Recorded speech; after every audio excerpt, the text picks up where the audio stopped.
UPSC की तैयारी में जुटे हैं तो ये सवाल जरूर मन में आता होगा, काश कोई तरीका होता जिससे पढ़ना आसान हो जाता, डिस्ट्रैक्शंस कम हो जाते और कंसिस्टेंसी बनी रहती। क्या आप जानते हैं, इसका जवाब छुपा है आपकी आदतों में। आज हम करने वाले हैं एक गहरा विश्लेषण जेम्स क्लियर की बेस्ट सेलिंग किताब एटॉमिक हैबिट्स के चैप्टर 3 का, जिसका नाम है how to build better habits in 4 simple steps.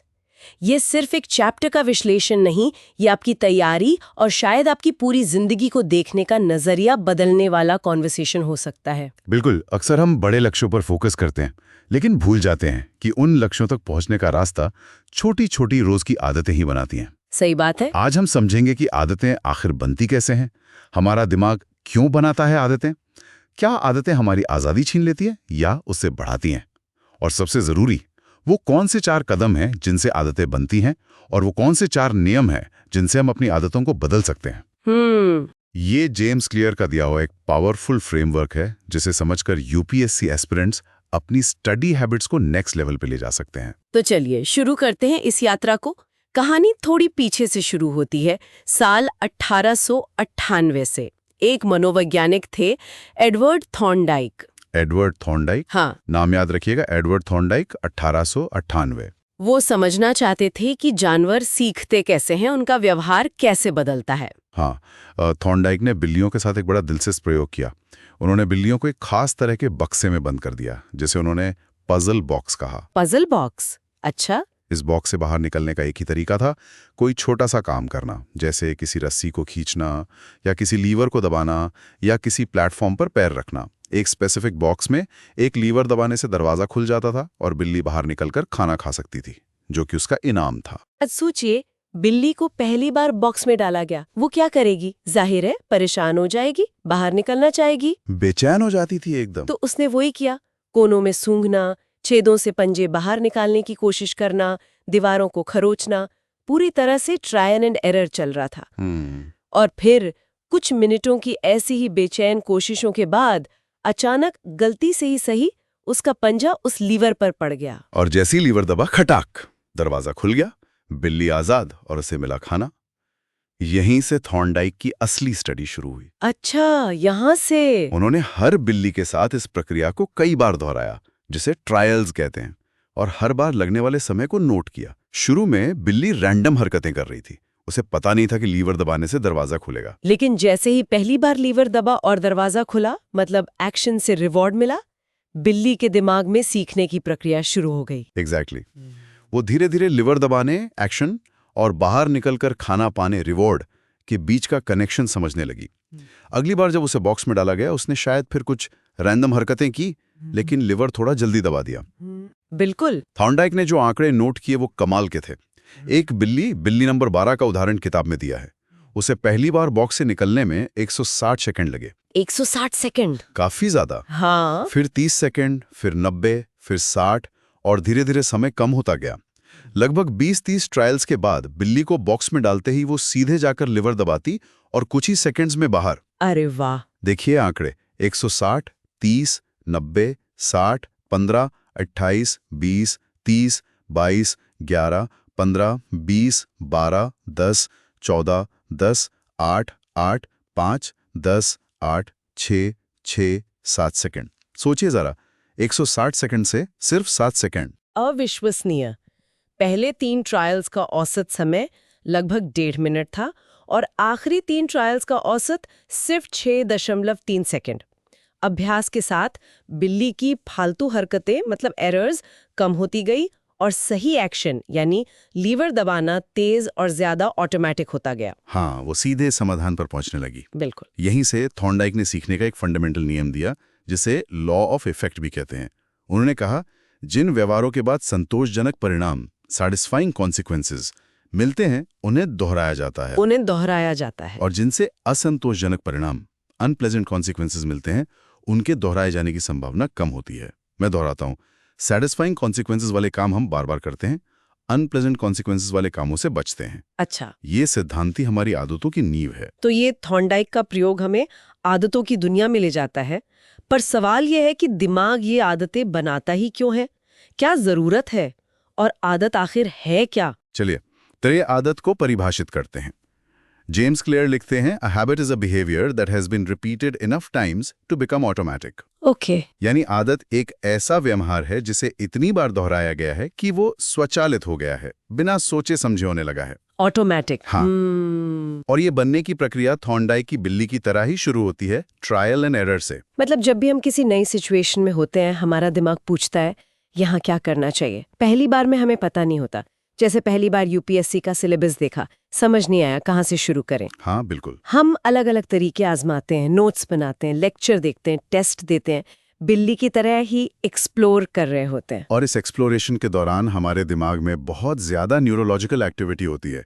हम बहुत ध्यान से सिचुएशन को एनालाइज कर रहे होते हैं, सोच समझकर कॉन्शियस फैसले ले रहे होते हैं। दिमाग पूरी तरह एक्टिव है, बेस्ट तरीका ढूंढने की कोशिश कर रहा है। फिर कभी कभी बिल्ली के लिवर दबाने की तरह हमें अचानक सोल्यूशन मिल जाता है। जैसे आपको बहुत चिंता हो रही है एग्जाम की, और आप एक दिन दौड़ने चले गए और महसूस किया कि दौड़ने से शांति मिलती है। हाँ, या दिन भर पढ़कर थक गए और पता चला कि 15 मिनट मेडिटेशन करने से रिलैक्स महसूस होता है। हम ढूंढ रहे होते हैं और फिर बूम, एक इनाम, एक रिवॉर्ड मिल जाता है। जैसे ही ये अप्रत्याशित इनाम मिलता है, दिमाग चौकन्ना हो जाता है। वो तुरंत हिसाब लगाना शुरू करता है, अरे वाह, ये तो अच्छा लगा, मैंने ठीक इससे पहले क्या किया था जिससे ये इनाम मिला। अच्छा, ये फीडबैक लूप की शुरुआत है। दिमाग उस एक्शन को नोट कर लेता है जिसने रिवॉर्ड दिलाया। यही है वो फीडबैक लूप जो हमारे हर व्यवहार के पीछे काम करता है। Try, fail, learn, try differently. कोशिश करो, असफल हो, सीखो, फिर अलग तरीके से कोशिश करो। हाँ। और जैसे जैसे हम सीखते हैं, अभ्यास करते हैं, बिल्ली की तरह हमारी बेकार की हरकतें कम होती जाती हैं और काम की क्रियाएं मजबूत होती जाती हैं, और धीरे धीरे ये क्रिया आदत बन जाती है। बिल्कुल। तो जब हम बार बार एक ही तरह की समस्या का सामना करते हैं, जैसे रोज सुबह उठकर पढ़ने बैठना या हर रोज आंसर राइटिंग करना, तो हमारा दिमाग उस समस्या को हल करने की प्रक्रिया को ऑटोमेट करना शुरू कर देता है। अच्छा, ऑटोमेट। हाँ, आदतें असल में और कुछ नहीं बल्कि स्वचालित समाधान यानी ऑटोमेटेड सॉल्यूशंस हैं उन प्रॉब्लम्स और स्ट्रेसेस के लिए जो हमारी जिंदगी में बार बार आती हैं। व्यवहार वैज्ञानिक जेसन हरेया का एक कोट है किताब में, habits are simply reliable solutions to recurring problems in our environment. बिल्कुल। आदतें सीधे शब्दों में हमारे माहौल में बार बार आने वाली समस्याओं के भरोसेमंद समाधान है। और जैसे जैसे कोई व्यवहार आदत बनता है, दिमाग में चलने वाली एक्टिविटी कम होती जाती है। दिमाग सीख जाता है कि किन संकेतों पर ध्यान देना है जो इनाम तक ले जाएंगे, और बाकी सब इन्फॉर्मेशन को फिल्टर आउट कर देता है। हाँ, जैसे एक बार पढ़ने का रूटीन बन गया तो सुबह उठते ही दिमाग सीधे स्टडी टेबल की तरफ इशारा करेगा, बाकी डिस्ट्रैक्शंस को फिल्टर आउट कर देगा। अब हमें हर बार पूरी सिचुएशन का विश्लेषण नहीं करना पड़ता। दिमाग ट्रायल एंड एरर छोड़कर एक मानसिक नियम, एक मेंटल रूल बना लेता है। अगर ये तो वो, इफ दिस देन दैट। बिल्कुल। इन्हें कॉग्निटिव स्क्रिप्ट्स भी कह सकते हैं। जैसे अगर सुबह 6 बजे इफ दिस तो पढ़ने बैठो, देन दैट। अगर शाम को थकान लगे, इफ दिस तो 15 मिनट वॉक पर जाओ, देन दैट। ये स्क्रिप्ट्स जरूरत पड़ने पर ऑटोमेटिकली प्ले हो जाती हैं। तो अब जब भी तनाव महसूस होता है, शायद दौड़ने की इच्छा होती है। जैसे ही ऑफिस या कॉलेज से घर आते हैं, हम शायद सीधे सोफे पे बैठ जाते हैं। हाँ, मतलब सोचना नहीं पड़ता। हाँ, एक चॉइस जिसके लिए पहले सोचना पड़ता था, एफर्ट लगता था, अब ऑटोमेटिक हो गई है, एक आदत बन चुकी है। ये आदतें बनाना इतना फायदेमंद क्यों है? क्योंकि ये मेंटल शॉर्टकट्स है। ये हमारे दिमाग की ऊर्जा बचाती हैं। सही कहा। आदत एक तरह से उन स्टेप्स की मेमोरी है जो हमने अतीत में किसी समस्या को हल करने के लिए उठाए थे। जब वैसी ही परिस्थितियां दोबारा आती हैं, हम बस उस मेमोरी को एक्सेस करते हैं और वही सोल्यूशन लागू कर देते हैं। दिमाग अतीत को याद ही इसलिए रखता है ताकि भविष्य का बेहतर अनुमान लगा सके। इसका एक बहुत बड़ा फायदा है, हमारा सचेत मन, हमारा कॉन्शियस माइंड, जहां हम सोच विचार करते हैं, फैसले लेते हैं, उसकी क्षमता सीमित है। वो एक बार में एक ही मुश्किल समस्या पर ठीक से ध्यान दे सकता है। इसे दिमाग का बॉटलनेक कह सकते हैं। अच्छा, बॉटलनेक। हाँ, इसलिए दिमाग हमेशा कोशिश करता है कि कॉन्शियस माइंड को खाली रखा जाए ताकि वो जरूरी, नई और मुश्किल चीजों पर फोकस कर सके। और ये कैसे होता है? कॉन्शियस माइंड अपने रूटीन के काम, बार बार होने वाले काम, हमारे अचेतन मन, नॉन कॉन्शियस माइंड को सौंप देता है कि भाई तुम इससे संभालो, मुझे सोचने की जरूरत ना पड़े। डेलीगेट कर देता है। हाँ, डेलीगेट कर देता है। आदत बनने पर ठीक यही होता है। आदतें हमारे कॉन्शियस माइंड का बोझ कम करती हैं, मतलब कॉग्निटिव लोड कम करती हैं और हमारी मानसिक क्षमता, मेंटल कैपेसिटी को फ्री करती हैं। यूपीएससी एस्पिरेंट्स के लिए कितना जरूरी है। बहुत ज्यादा जरूरी है। लिमिटेड मेंटल एनर्जी को मुश्किल कॉन्सेप्ट समझने, एनालाइज करने या आंसर राइटिंग में लगाने के लिए बचाना। अगर छोटी छोटी चीजों में ही सारी एनर्जी चली गई, क्या पहने, क्या खाएं, कब पढ़ें, तो बड़ी लड़ाई कैसे लड़ेंगे? बिल्कुल सही। ये कॉग्निटिव लोड कम होना ही आदतों का सबसे बड़ा सुपर पावर है। लेकिन यहाँ एक सवाल उठता है। हाँ। कुछ लोग सोचते हैं कि आदतें तो बोरिंग होती हैं, जिंदगी को नीरस बना देती हैं। हाँ, ये लगता है कई बार। अगर सब कुछ रूटीन से होगा तो स्पॉन्टेनिटी कहाँ रहेगी?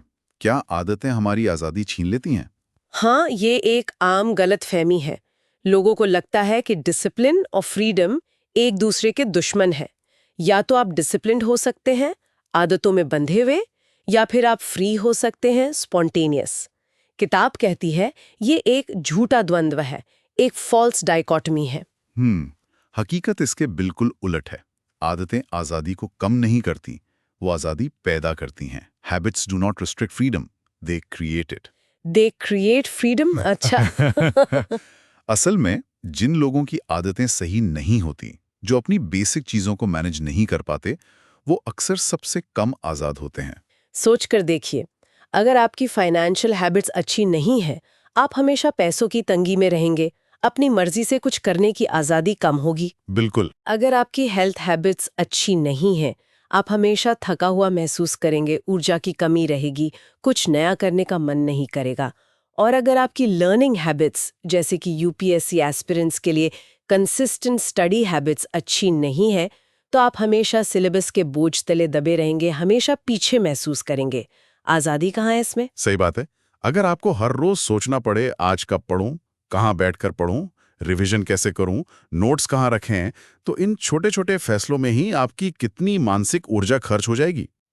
आपके पास मुश्किल टॉपिक्स पर सोचने, गहराई में जाने या कुछ नया सीखने की एनर्जी और टाइम ही नहीं बचेगा। इसके विपरीत जब आपकी आदतें सही होती हैं, जीवन के फंडामेंटल्स काबू में होते हैं, आपका स्टडी शेड्यूल सेट है, आपका स्टडी स्पेस तैयार है, आपको पता है रिवीजन कब करना है, तो आपका दिमाग इन चीजों से फ्री हो जाता है। हाँ, बिल्कुल। तब वो असली चुनौतियों पर फोकस कर सकता है। मुश्किल कॉन्सेप्ट्स को समझना, आंसर राइटिंग की क्वालिटी सुधारना, दुनिया में क्या चल रहा है उसे एनालाइज करना। तो निष्कर्ष ये है कि वर्तमान में अच्छी आदतें बनाना आपको भविष्य में वो करने की आजादी देता है जो आप वाकई करना चाहते हैं। अच्छी स्टडी हैबिट्स आज आपको कल एक सफल अफसर बनने की आजादी देंगी। डिसिप्लिन और आदतें बंधन नहीं, बल्कि आजादी की पहली सीढ़ी हैं। ये तो बहुत पावरफुल आइडिया है। तो अब जब हमने समझ लिया कि आदतें क्यों बनती हैं और वो जरूरी क्यों हैं, अब आते हैं सबसे अहम सवाल पर। आखिर ये बनती कैसे हैं? इसका साइंस क्या है? किताब कहती है कि आदत बनने की पूरी प्रक्रिया को 4 सरल चरणों में बांटा जा सकता है। हाँ, ये 4 चरण हर आदत की रीढ़ की हड्डी है, बैकबोन है। ये हैं संकेत, क्यों, लालसा, क्रेविंग, प्रतिक्रिया, रिस्पॉन्स और इनाम, रिवॉर्ड। मैं दोहराता हूं, संकेत, लालसा, प्रतिक्रिया, इनाम। Q, craving, response, reward. इसी क्रम में गुजरता है। इनको समझना ही अच्छी आदतें बनाने और बुरी आदतें तोड़ने की चाबी है। चलिए एक एक करके समझते हैं। पहला है संकेत, क्यू। क्यू यानी वो इशारा, वो ट्रिगर जो आपके दिमाग को बताता है कि भाई अब ये काम करना है। ये जानकारी का एक छोटा सा टुकड़ा है जो बताता है कि आगे इनाम मिलने वाला है। हाँ, हमारे पूर्वजों के लिए ये संकेत होते थे भोजन, पानी या खतरे की निशानी। आज की दुनिया में हम उन संकेतों को पहचानना सीखते हैं जो दूसरे तरह के इनामों की तरफ इशारा करते हैं, जैसे पैसा, शोहरत, ताकत, रुतबा, लोगों की तारीफ, प्यार, दोस्ती या फिर बस अंदर से मिलने वाली संतुष्टि। Secondary rewards. हाँ, ये सब सेकेंडरी रिवॉर्ड्स हैं, लेकिन कहीं ना कहीं ये भी हमारे सर्वाइवल और रिप्रोडक्शन के गहरे मकसद से जुड़े हैं। तो हमारा दिमाग लगातार अपने अंदर और बाहर के माहौल को स्कैन करता रहता है, ये ढूंढता रहता है कि इनाम कहाँ छुपा है। जैसे ही उससे कोई संकेत मिलता है कि इनाम आसपास है, वो हमें अगले चरण की तरफ धकेलता है। दूसरा चरण है लालसा, क्रेविंग। जी, ये वो इच्छा है, वो मोटिवेशन है जो हमें एक्शन लेने पर मजबूर करती है। अच्छा, मोटिवेशन। हाँ, अब बिना क्रेविंग के, बिना बदलाव की इच्छा के कोई आदत नहीं बन सकती। अगर पढ़ने की इच्छा ही नहीं होगी तो हम क्यों पढ़ेंगे? यहाँ एक बहुत महत्वपूर्ण बात किताब कहती है, हम असल में आदत की क्रेविंग नहीं करते, बल्कि उस आदत से मिलने वाले नतीजे की, उस अवस्था परिवर्तन, चेंज इन स्टेट की क्रेविंग करते हैं। बिल्कुल, चेंज इन स्टेट। जैसे कोई सिगरेट पीने वाला असल में सिगरेट की क्रेविंग नहीं करता, वो उस सिगरेट से मिलने वाले तनाव मुक्ति, फीलिंग ऑफ रिलीफ की क्रेविंग करता है। हम सुबह उठकर ब्रश इसलिए नहीं करते कि हमें ब्रश करना पसंद है, बल्कि इसलिए कि हमें साफ मुंह की फीलिंग चाहिए। हम टीवी इसलिए ऑन नहीं करते कि हमें बटन दबाना अच्छा लगता है, बल्कि इसलिए कि हमें मनोरंजन चाहिए। हर क्रेविंग हमारी मौजूदा आंतरिक स्थिति को बदलने की इच्छा से जुड़ी होती है। अगर हम बोर हो रहे हैं तो हमें एंटरटेनमेंट की क्रेविंग होती है। अगर हम स्ट्रेस्ड हैं तो हमें रिलीफ की क्रेविंग होती है। हाँ। अगर हम अज्ञानी महसूस कर रहे हैं तो हमें ज्ञान की क्रेविंग हो सकती है। यूपीएससी एस्पिरेंट के लिए शायद सुबह स्टडी लैम्प का क्यू देखकर टॉप करने या सिलेबस पूरा करने की क्रेविंग पैदा होती हो। और ये क्रेविंग्स हर व्यक्ति के लिए अलग अलग होती हैं। एक ही क्यू अलग अलग लोगों में अलग अलग क्रेविंग पैदा कर सकता है, या शायद कोई क्रेविंग पैदा ही ना करे। हाँ, ये जरूरी नहीं कि सब पर एक सा असर हो। जैसे किताब में उदाहरण है कि एक जुआरी के लिए स्लॉट मशीन की आवाज क्यू जुआ खेलने की तीव्र इच्छा क्रेविंग पैदा कर सकती है, लेकिन जिस व्यक्ति को जुए की लत नहीं, उसके लिए वो आवाजें बस बैकग्राउंड शोर हैं। इसका मतलब है कि संकेत क्यू अपने आप में कुछ नहीं है जब तक हम उसे इंटरप्रेट ना करें। हमारे विचार, हमारी भावनाएं, हमारे अनुभव ही एक क्यू को क्रेविंग में बदलते हैं। तीसरा चरण है प्रतिक्रिया, रिस्पॉन्स। ये वो वास्तविक आदत है जो हम करते हैं। ये कोई विचार भी हो सकता है या कोई शारीरिक क्रिया भी। क्रेविंग के जवाब में हम जो करते हैं वही रिस्पॉन्स है। हाँ, द एक्चुअल हैबिट। जैसे फोन बजने पर उसे उठाकर देखना, रिस्पॉन्स। पढ़ने की इच्छा होने पर किताब खोलकर बैठ जाना, रिस्पॉन्स। अब रिस्पॉन्स होगा या नहीं, ये दो बातों पर निर्भर करता है। पहली, आप कितने मोटिवेटेड हैं, मतलब आपकी क्रेविंग कितनी स्ट्रांग है। दूसरी, उस काम को करने में कितनी रुकावट, कितना फ्रिक्शन है। अगर किसी काम को करने में जरूरत से ज्यादा फिजिकल या मेंटल एफर्ट लगता है तो शायद हम उसे नहीं करेंगे, चाहे क्रेविंग कितनी भी हो। हाँ, टाल देंगे। जैसे अगर पढ़ने का मन तो है, लेकिन किताबें अलमारी में ऊपर रखी हैं, ढूंढनी पड़ेंगी, तो शायद हम टाल दें। बिल्कुल। रिस्पॉन्स हमारी क्षमता, एबिलिटी पर भी निर्भर करता है। अगर आप बास्केटबॉल में डंक मारना चाहते हैं लेकिन उतनी ऊंची छलांग लगा ही नहीं सकते, तो रिस्पॉन्स डंक मारना संभव नहीं है। आदत वही बन सकती है जिसे करने में हम सक्षम हों। सही। और चौथा, आखिरी चरण है इनाम, रिवॉर्ड।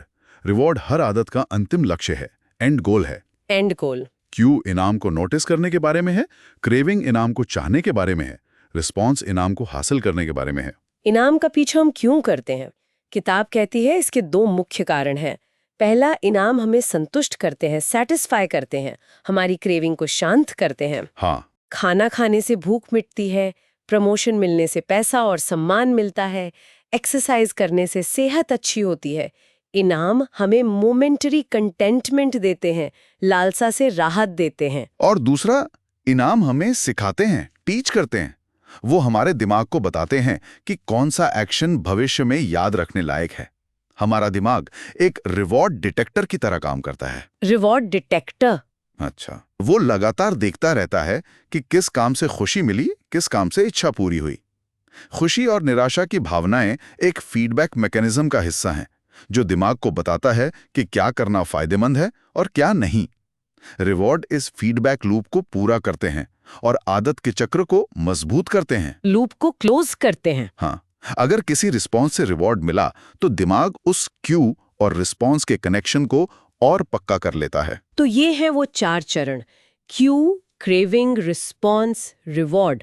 अगर इनमें से एक भी कड़ी गायब हो या कमजोर हो तो आदत नहीं बनेगी। बिल्कुल नहीं बनेगी। क्यू नहीं होगा तो आदत शुरू ही नहीं होगी, क्रेविंग नहीं होगी तो एक्शन लेने का मोटिवेशन नहीं होगा, रिस्पॉन्स मुश्किल होगा तो हम कर नहीं पाएंगे, और रिवॉर्ड नहीं मिलेगा तो हम उसे दोबारा क्यों करेंगे? पहले 3 चरण क्यू, क्रेविंग, रिस्पॉन्स मिलकर व्यवहार करवाते हैं, लेकिन चौथा चरण रिवॉर्ड तय करता है कि व्यवहार दोहराया जाएगा या नहीं।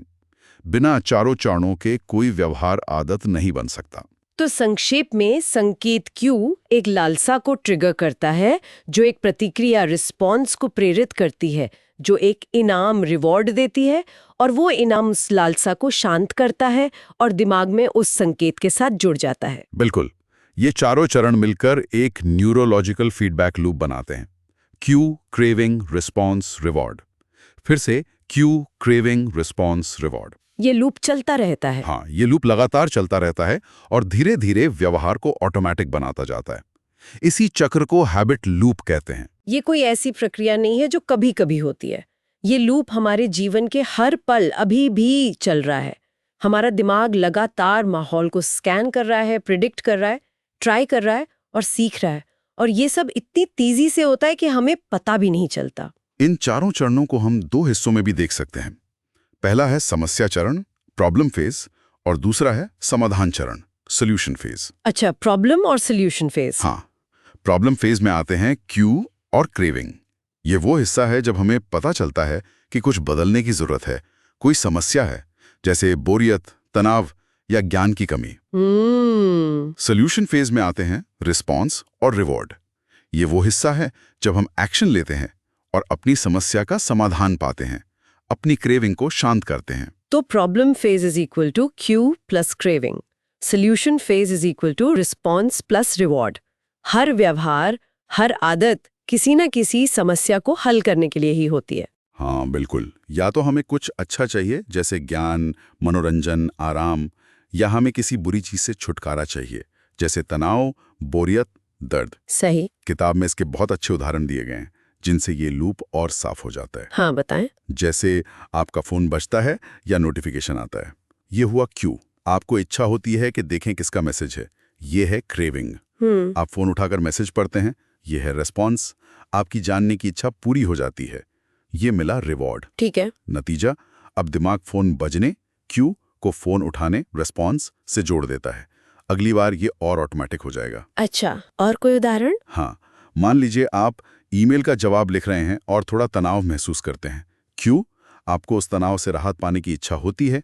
क्रेविंग, आप नाखून चबाना शुरू कर देते हैं। रिस्पॉन्स, इससे आपको थोड़ी देर के लिए तनाव कम महसूस होता है। रिवॉर्ड। अरे हाँ, ये तो कई लोग करते हैं। नतीजा, दिमाग ईमेल लिखने के तनाव, क्यू को नाखून चबाने, रिस्पॉन्स से जोड़ देता है। एक और, सुबह उठने वाला। हाँ, आप सुबह सोकर उठते हैं। क्यू, आपको ताजगी और अलर्टनेस महसूस करने की इच्छा होती है। क्रेविंग, आप एक कप कॉफी पीते हैं। रिस्पॉन्स, कॉफी पीने से आपको अलर्ट महसूस होता है। रिवॉर्ड। नतीजा, दिमाग सुबह उठने, क्यू को कॉफी पीने, रिस्पॉन्स से जोड़ देता है। ये तो बहुत कॉमन है। या फिर आप सड़क पर चल रहे हैं और पास की बेकरी से ताजे डोनट्स की मीठी खुशबू आती है। क्यू, आपको तुरंत डोनट खाने की तेज इच्छा होती है। क्रेविंग, मुंह में पानी आ जाता है। हाँ, आप दुकान में जाकर डोनट खरीद कर खा लेते हैं। रिस्पॉन्स, आपकी क्रेविंग शांत हो जाती है, आपको मजा आता है। रिवॉर्ड। नतीजा, दिमाग उस रास्ते, क्यू को डोनट खरीदने, रिस्पॉन्स से जोड़ देता है। एक और उदाहरण जो यूपीएससी एस्पिरेंट्स के लिए रेलेवेंट हो सकता है। आपको मुश्किल टॉपिक पढ़ रहे हैं और समझ नहीं आ रहा, ये हुआ क्यू। आप निराश या बोर महसूस करते हैं और इस भावना से छुटकारा पाना चाहते हैं, ये हुई क्रेविंग। आप फोन उठाकर सोशल मीडिया स्क्रॉल करने लगते हैं, ये है रिस्पॉन्स। इससे आपको मोमेंट्री डिस्ट्रैक्शन मिलता है, बोरियत या निराशा थोड़ी देर के लिए दब जाती है, ये है रिवॉर्ड। हाँ, ये बहुत होता है। नतीजा, दिमाग मुश्किल टॉपिक क्यू को सोशल मीडिया रिस्पॉन्स से जोड़ देता है। ये खतरनाक लूप बन सकता है। बिल्कुल। ये लूप इतने स्वाभाविक हो जाते हैं कि जब तक हम वयस्क होते हैं, हम उन अनगिनत आदतों पर ध्यान ही नहीं देते जो हमारी जिंदगी चला रही होती हैं। सही बात है, सोचते ही नहीं। रोज सुबह उठकर पहले कौन सा पैर नीचे रखना है, ब्रश कैसे करना है, नाश्ते में क्या खाना है, काम से घर आकर क्या करना है, ये सब आदतें बन चुकी होती हैं। दशकों की मेंटल प्रोग्रामिंग के बाद हम इन पैटर्न्स में ऑटोमेटिकली फिसल जाते हैं। तो अब जब हमने ये समझ लिया है कि आदतें काम कैसे करती हैं, ये 4 स्टेप लूप कैसे चलता है, तो अब असली सवाल आता है, इस नॉलेज का इस्तेमाल करके हम अपनी आदतें सुधार कैसे सकते हैं। यहीं पर आते हैं व्यवहार परिवर्तन के 4 नियम, the 4 laws of behaviour change. Reward को एक बहुत ही प्रैक्टिकल फ्रेमवर्क में बदल दिया है। ये 4 नियम हमें बताते हैं कि अच्छी आदतें कैसे बनानी हैं और बुरी आदतें कैसे तोड़नी हैं। लीवर्स की तरह। हाँ, आप हर नियम को एक लीवर की तरह समझ सकते हैं, जिसे खींचकर या दबाकर आप अपने व्यवहार को बदल सकते हैं। जब ये लीवर सही पोजीशन में होते हैं तो अच्छी आदतें बनाना आसान हो जाता है, जब गलत पोजीशन में होते हैं तो लगभग नामुमकिन। तो क्या है ये 4 नियम अच्छी आदत बनाने के लिए? हम्म, पहला नियम जो क्यू से जुड़ा है, इसे स्पष्ट बनाएं, मेक इट ऑब्वियस। ऑब्वियस। दूसरा नियम जो क्रेविंग से जुड़ा है, इसे आकर्षक बनाएं, मेक इट अट्रैक्टिव। अट्रैक्टिव। तीसरा नियम जो रिस्पॉन्स से जुड़ा है, इसे आसान बनाएं, मेक इट इजी। इजी। और चौथा नियम जो रिवॉर्ड से जुड़ा है, इसे संतोषजनक बनाएं, मेक इट सैटिस्फाइंग। सैटिस्फाइंग। मैं दोहराती हूं, ऑब्वियस, अट्रैक्टिव, इजी, सैटिस्फाइंग। स्पष्ट, आकर्षक, आसान, संतोषजनक। और अगर बुरी आदत तोड़नी है क्या? तो बस इन नियमों को उलट देना है। इन्वर्ट कर देना है। हाँ, अच्छा। उलटना है। हाँ। पहले नियम का उल्टा क्यू, इसे अदृश्य बनाएं, मेक इट इनविजिबल। इनविजिबल। दूसरे नियम का उल्टा क्रेविंग, इसे अनाकर्षक बनाएं, मेक इट अनअट्रैक्टिव। अनअट्रैक्टिव। तीसरे नियम का उल्टा रिस्पॉन्स, इसे कठिन बनाएं, मेक इट डिफिकल्ट। डिफिकल्ट। और चौथे नियम का उल्टा रिवॉर्ड, इसे असंतोषजनक बनाएं, मेक इट अनसैटिस्फाइंग। अनसैटिस्फाइंग। यानी इनविजिबल, अनअट्रैक्टिव, डिफिकल्ट, अनसैटिस्फाइंग। अदृश्य, अनाकर्षक, कठिन, असंतोषजनक। ये फ्रेमवर्क सुनने में सरल लगता है, लेकिन ये बहुत पावरफुल है। किताब का दावा है कि ये 4 नियम लगभग हर क्षेत्र में लागू होते हैं, चाहे वो पढ़ाई हो, सेहत हो, बिजनेस हो, रिश्ते हो, कुछ भी। बिल्कुल। हर आदत के लिए अलग स्ट्रैटेजी की जरूरत नहीं, बस इन्हीं 4 नियमों को समझना और लागू करना है। बिल्कुल। जब भी आप अपना कोई व्यवहार बदलना चाहें, चाहे वो रोज पढ़ने की आदत डालना हो या सोशल मीडिया कम करने की, आप खुद से ये 4 सवाल पूछ सकते हैं। 1. मैं इसे अच्छी आदत के क्यू को स्पष्ट कैसे बना सकता हूं? How can I make it obvious? या बुरी आदत के क्यू को अदृश्य कैसे बना सकता हूं? How can I make it invisible? ठीक है। 2. मैं इसे अच्छी आदत की क्रेविंग को आकर्षक कैसे बना सकता हूं? How can I make it attractive? या बुरी आदत की क्रेविंग को अनाकर्षक कैसे बना सकता हूं? How can I make it unattractive? Okay. 3. मैं इसे अच्छी आदत के रिस्पॉन्स को आसान कैसे बना सकता हूं? How can I make it easy? या बुरी आदत के रिस्पॉन्स को कठिन कैसे बना सकता हूं? How can I make it difficult? Right. 4. मैं इसे अच्छी आदत के रिवॉर्ड को संतोषजनक कैसे बना सकता हूं? How can I make it satisfying? या बुरी आदत के रिवॉर्ड को असंतोषजनक कैसे बना सकता हूं? How can I make it unsatisfied? कभी सोचते हैं कि मैं रोज पढ़ने का सोचता तो हूँ, पर बैठ क्यों नहीं पाता? मैं प्रोक्रेस्टिनेशन क्यों करता हूँ? मैं क्यों कहता हूँ कि ये जरूरी है, पर इसके लिए समय नहीं निकाल पाता? हाँ, ये सवाल आते हैं मन में। तो इन सवालों के जवाब कहीं ना कहीं इन्हीं 4 नियमों में छुपे हैं। शायद आपका क्यू स्पष्ट नहीं है, या क्रेविंग आकर्षक नहीं, या रिस्पॉन्स मुश्किल है, या रिवॉर्ड संतोषजनक नहीं। अच्छी आदतें बनाने और बुरी आदतें तोड़ने की कुंजी यही है कि हम इन फंडामेंटल लॉज को समझें और उन्हें अपनी स्पेसिफिक सिचुएशन के हिसाब से इस्तेमाल करें। कोई भी लक्ष्य, कोई भी आदत बनाने की कोशिश असफल हो जाएगी अगर वो इंसान के मूल स्वभाव, ह्यूमन नेचर के खिलाफ जाती है। हाँ, ह्यूमन नेचर के साथ काम करना है। हमें सिस्टम ऐसा बनाना है जो हमारे स्वभाव के साथ काम करे, उसके खिलाफ नहीं। और आपकी आदतें आपके आसपास के सिस्टम से ही बनती हैं। आने वाले चैप्टर्स में और शायद हमारे आगे के डिस्कशंस में भी लेखक इन्हीं 4 नियमों पर और गहराई से बात करते हैं कि इन्हें असल जिंदगी में कैसे लागू करें, कैसा ऐसा सिस्टम बनाएं जिसमें अच्छी आदतें अपने आप पनपे और बुरी आदतें मुरझा जाएं। तो ये था एटॉमिक हैबिट्स के चैप्टर 3 का विस्तृत विश्लेषण। अगर हम मुख्य बातों को समेटे तो हमने क्या सीखा? हाँ, की टेकअवेज क्या है? पहली बात, आदत क्या है? ये एक ऐसा व्यवहार है जो इतनी बार दोहराया गया है कि ऑटोमेटिक हो गया है। Automatic behaviour. दूसरी बात, दिमाग आदतें क्यों बनाता है? मुख्य रूप से मानसिक ऊर्जा, कॉग्निटिव लोड बचाने के लिए और जीवन की बार बार आने वाली समस्याओं का स्वचालित समाधान, ऑटोमेटेड सॉल्यूशन निकालने के लिए, एफिशिएंसी के लिए। तीसरी बात, आदतें आजादी छीनती नहीं बल्कि बनाती हैं। अच्छी आदतें हमें ज्यादा फ्री करती हैं। Habits create freedom. चौथी बात, आदतें कैसे काम करती हैं? 4 चरणों के एक लूप में, संकेत, क्यू, लालसा, क्रेविंग, प्रतिक्रिया, रिस्पॉन्स और इनाम, रिवॉर्ड। यह है हैबिट लूप है। Q, craving, response, reward. और पांचवी, सबसे प्रैक्टिकल बात, व्यवहार परिवर्तन के 4 नियम, the 4 laws of behaviour change. अच्छी आदत बनाने के लिए उसे ऑब्वियस, अट्रैक्टिव, इजी और सैटिस्फाइंग बनाएं। Obvious, attractive, easy, satisfying. बुरी आदत तोड़ने के लिए उसे इनविजिबल, अनअट्रैक्टिव, डिफिकल्ट और अनसैटिस्फाइंग बनाएं। इनविजिबल, अनअट्रैक्टिव, डिफिकल्ट, अनसैटिस्फाइंग, ये सिर्फ थ्योरी नहीं है, ये प्रैक्टिकल टूल्स हैं। यूपीएससी एस्पिरेंट्स के लिए ये अंडरस्टैंडिंग गेम चेंजर साबित हो सकती है। अपनी पढ़ाई में डिसिप्लिन लाना, फोकस बनाए रखना और इतने बड़े सिलेबस को कंसिस्टेंटली कवर करने के लिए इन नियमों का इस्तेमाल किया जा सकता है। बिल्कुल, आप अभी से सोचना शुरू कर सकते हैं। अपनी स्टडी रूटीन को देखें। आप पढ़ने के संकेत को और स्पष्ट, ऑब्वियस कैसे बना सकते हैं? हाँ, जैसे क्या स्टडी टेबल साफ रखते हैं? क्या रात को ही अगले दिन का प्लान बनाकर सोते हैं? पढ़ने की जगह फिक्स है? और आकर्षक कैसे बनाएं? आप पढ़ाई की लालसा को आकर्षक कैसे बना सकते हैं? क्या आप उसे अपने बड़े लक्ष्य आईएएस बनना से जोड़ते हैं? क्या आप पढ़ने के बाद खुद को छोटा सा ब्रेक देते हैं जिसमें कुछ पसंद का करें? और आसान रिस्पॉन्स को इजी कैसे बनाएं? आप पढ़ने की रिस्पॉन्स को आसान कैसे बना सकते हैं? क्या बहुत बड़े लक्ष्य से शुरू करने की बजाय छोटे मैनेजेबल सेशन से शुरुआत करते हैं, जैसे सिर्फ 25 मिनट पढ़ना? क्या किताबें वगैरह पहले से निकाल कर रखते हैं? 2 मिनट रूल जैसा कुछ? हाँ, बिल्कुल। और पढ़ने का इनाम संतोषजनक कैसे बना सकते हैं? क्या आप अपने प्रोग्रेस को ट्रैक करते हैं? Habit tracker.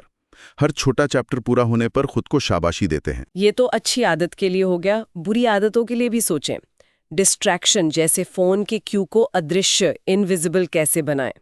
क्या फोन दूसरे कमरे में रख सकते हैं? नोटिफिकेशंस बंद कर सकते हैं? हाँ, ये बहुत जरूरी है। प्रोक्रास्टिनेशन की क्रेविंग को अनाकर्षक कैसे बनाएं? क्या आप टालमटोल करने के नुकसान सोचते हैं, उसके लॉन्ग टर्म कॉन्सिक्वेंसेस? और टालमटोल करने को कठिन कैसे बनाएं? क्या आप अकाउंटेबिलिटी पार्टनर बना सकते हैं या कोई ऐप यूज कर सकते हैं जो डिस्ट्रैक्टिंग साइट्स को ब्लॉक करे? बिल्कुल। और टालमटोल के रिवॉर्ड, जो मोमेंटरी रिलीफ मिलता है, उसको असंतोषजनक, अनसैटिस्फाइंग कैसे बनाएं? शायद ये सोचकर कि बाद में और ज्यादा स्ट्रेस होगा। ये सवाल आपको अपनी आदतों को समझने और उन्हें बदलने की राह दिखाएंगे।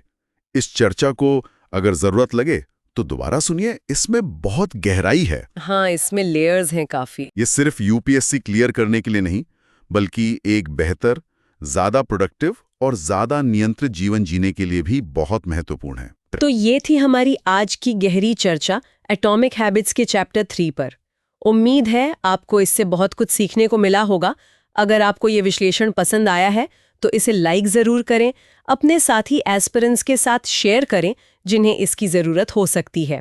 हाँ, शेयर करना बहुत जरूरी है। और नीचे कमेंट्स में हमें बताएं कि आप इन नियमों का इस्तेमाल अपनी कौन सी आदत को बदलने के लिए करने वाले हैं। और हाँ, अगर आप ऐसे ही और डिटेल्ड एनालिसिस और यूपीएससी रिलेटेड कंटेंट चाहते हैं तो सुन लो यूपीएससी यूट्यूब चैनल को सब्सक्राइब करना ना भूलें। बिल्कुल सब्सक्राइब करें। अगली बार फिर मिलेंगे एक नए टॉपिक के साथ। तब तक पढ़ते रहें, सीखते रहें और अपनी आदतों पर काम करते रहें।